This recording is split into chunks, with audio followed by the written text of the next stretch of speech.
de l'Union démocratique des enseignantes et enseignants du Sénégal. D'abord, je me félicite de l'organisation de cette conférence en terre africaine. Cela me fait plaisir. Ça facilite la participation d'un plus grand nombre de femmes africaines, puisqu'avant ce n'était pas toujours ça. Donc c'est une occasion pour communier avec les femmes du monde. Concernant les résolutions de la conférence, moi je pars d'un diagnostic. Notre problème aujourd'hui, le plus grand défi, c'est la massification du côté des femmes, amener les femmes à intégrer les syndicats. Il y a une réponse par rapport à ça, puisqu'on nous propose parmi les campagnes le mentorat qui intègre le recrutement et la formation des femmes. Donc le plus grand défi, je disais, pour les femmes, c'est l'accès à ces syndicats qu'elles entrent, mais il y a également le défi de l'expertise féminine dans les syndicats, donc la formation. Et c'est bien, la CSI propose des campagnes pour ça. La promotion du leadership féminin passe par ça. Il faut être là, mais il faut être bien formé. Il faut oser. Nous devons oser au quotidien. C'est la raison pour laquelle tout ce qu'on propose là, c'est bien.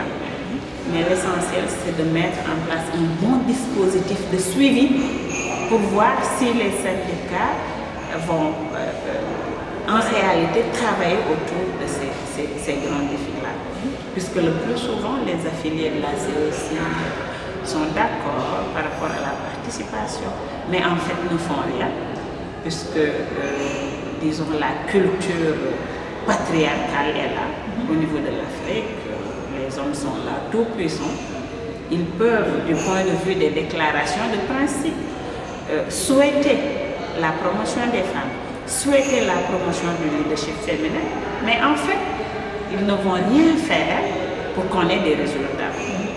Le problème aujourd'hui, c'est de travailler à parvenir à des résultats fiables pour la promotion de la femme. Tout se recoupe, puisque les enseignantes évoluent dans une société. Donc les problèmes de société, elles sont dedans. Nous avons une philosophie. Nous sommes moulés, notre culture à la maison, au niveau de toutes les institutions de socialisation, que ce soit la famille, l'école, l'église ou la religion musulmane, nous inculque que l'espace public, ce n'est pas l'espace des femmes. C'est un problème. Tout ce qui est aspect à la décision, tout ce qui est contrôle du pouvoir, c'est l'homme qui le détient.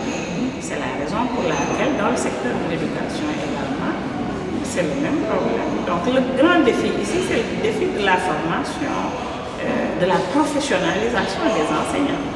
Puisque si on demande peut-être un résultat à l'homme, à la femme, on va en demander 4.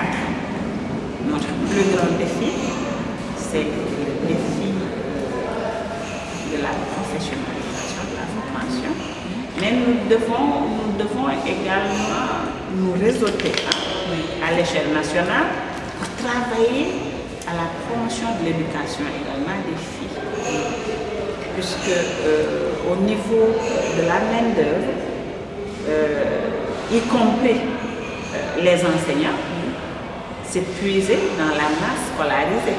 Donc nous avons intérêt à la promotion de la scolarisation des filles, pour que les femmes soient présentes au niveau de l'espace scolaire.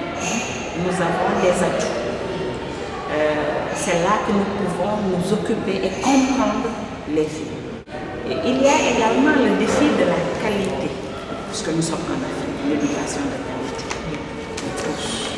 Aujourd'hui, nous évoluons dans un monde globalisé.